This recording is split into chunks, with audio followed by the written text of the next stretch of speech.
Hi my dears, welcome back my channel. വായനയിലൂടെ അല്പം വിനോദം, അതോടൊപ്പം അല്പം അറിവ് എനിക്കും അതോടൊപ്പം നിങ്ങൾക്കും. ഇന്നത്തെ എൻ്റെ വിഷയം സ്വാതന്ത്ര്യ സമരത്തോടനുബന്ധിച്ചുണ്ടായ സംഭവങ്ങളാണ്. കഴിഞ്ഞ 2 വീഡിയോയിൽ ഞാൻ കുറച്ച് കാര്യങ്ങൾ വായിച്ചിരുന്നു. അതിൻ്റെ തുടർച്ചയായിട്ടുള്ള ഭാഗങ്ങളാണ് ഞാൻ ഇന്ന് വായിക്കാൻ പോകുന്നത്. ഇന്നത്തെ എൻ്റെ വിഷയം 1919 ജാലിയൻ വാലാബാഗ് കൂട്ടക്കൊല.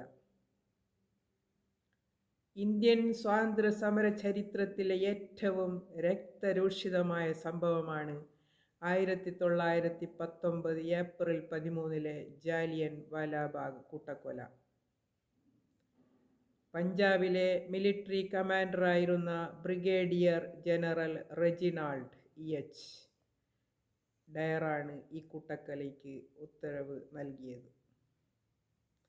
റൗലറ്റ് നിയമപ്രകാരം പഞ്ചാബിലെ കോൺഗ്രസ് നേതാക്കളായിരുന്ന ഡോക്ടർ സൈഫുദ്ദീൻ കിച്ലു, ഡോക്ടർ സത്യപാൽ എന്നിവരെ പോലീസ് അറസ്റ്റ് ചെയ്ത് തടവിലാക്കി. ഈ സംഭവത്തിൽ പ്രതിഷേധിച്ച് 1919 ഏപ്രിൽ 10 അമൃത്സറിൽ ഹർത്താൽ ആചരിച്ചു. ഏപ്രിൽ 11 മാർഷലെ ഷെർവുഡ് എന്ന മിഷനറി പ്രവർത്തകയെ ഒരു ഇടുങ്ങിയ തെരുവിൽ വെച്ച് കോപാകുലരായ ജനക്കൂട്ടം ആക്രമിച്ചു. സമീപവാസികളായ ആളുകളാണ് അവരെ മരണത്തിൽ നിന്ന് രക്ഷിച്ചത്. ഈ സംഭവത്തിൽ ഇന്ത്യക്കാരോട് പ്രതികാരം ചെയ്യണമെന്ന് ജനറൽ ഡയർ തീർച്ചപ്പെടുത്തി. 1919 ഏപ്രിൽ 13 സിഖുകാരുടെ വൈശാഖിക ഉത്സവ ദിനമായിരുന്നു. അന്ന് അമൃത്സറിനടുത്തുള്ള ജാലിയൻ വാലാബാഗ് മൈതാനത്ത് പോലീസ് അതിക്രമങ്ങളിൽ പ്രതിഷേധിക്കാൻ ഒരു പൊതുയോഗം സംഘടിപ്പിച്ചു. യോഗം സമാധാനപരമായിരുന്നു. യോഗം നടത്തി 1 മണിക്കൂർ കഴിഞ്ഞപ്പോൾ ജനറൽ ഡയർ 90 അംഗങ്ങൾ വരുന്ന ഒരു ചെറിയ സായുധ സേനയെ മൈതാനം വളഞ്ഞു.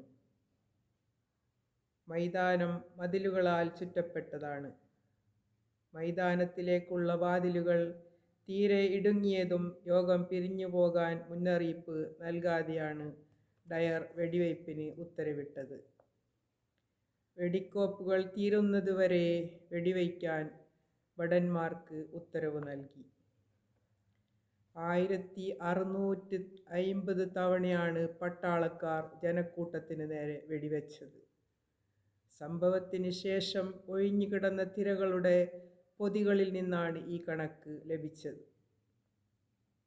379 പേർ വെടിവയ്പിൽ കൊല്ലപ്പെട്ടെന്നാണ് സർക്കാർ രേഖകൾ. 1800-ൽ ഏറെയാണെന്നാണ് അനൗദ്യോഗിക രേഖകൾ പറയുന്നത്. ജാലിയൻ വാലാബാഗ് സംഭവത്തെക്കുറിച്ച് അന്വേഷിക്കാൻ സർക്കാർ ഹണ്ടർ കമ്മീഷനെ നിയമിച്ചു.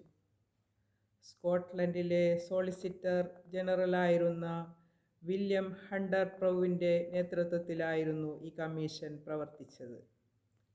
ഡയർ കുറ്റക്കാരനാണെന്ന് കണ്ടെത്തിയെങ്കിലും ശിക്ഷാ നടപടികൾക്കൊന്നും കമ്മീഷൻ ശുപാർശ ചെയ്തില്ല. ജാലിയൻ വാലാബാഗ് കൂട്ടക്കൊലയിലെ പ്രധാന സൂത്രധാരനായ മൈക്കൽ എ ഡയറിനെ പിൽക്കാലത്ത് ഉദ്ധം സിംഗ് വെടിവെച്ചു കൊന്നു. ഉദ്ധം സിംഗ് ജാലിയൻ വാലാബാഗ് ദുരന്തത്തിൻ്റെ ദൃക്സാക്ഷിയായിരുന്നു. വെടിവയ്പിൽ നിന്ന് രക്ഷപ്പെടാൻ ജനങ്ങൾ എടുത്തുചാടിയ കിണർ രക്തസാക്ഷികളുടെ കിണർ എന്ന പേര് നൽകി സംരക്ഷിച്ചിട്ടുണ്ട്. ഇന്ന് ഞാൻ ഈ ചെറിയ വീഡിയോ ഇവിടെ ചുരുക്കുകയാണ്. വീണ്ടും പുതിയ വീഡിയോയുമായി ഞാൻ അടുത്ത ചാനലിൽ വരുന്നതാണ്. ബൈ.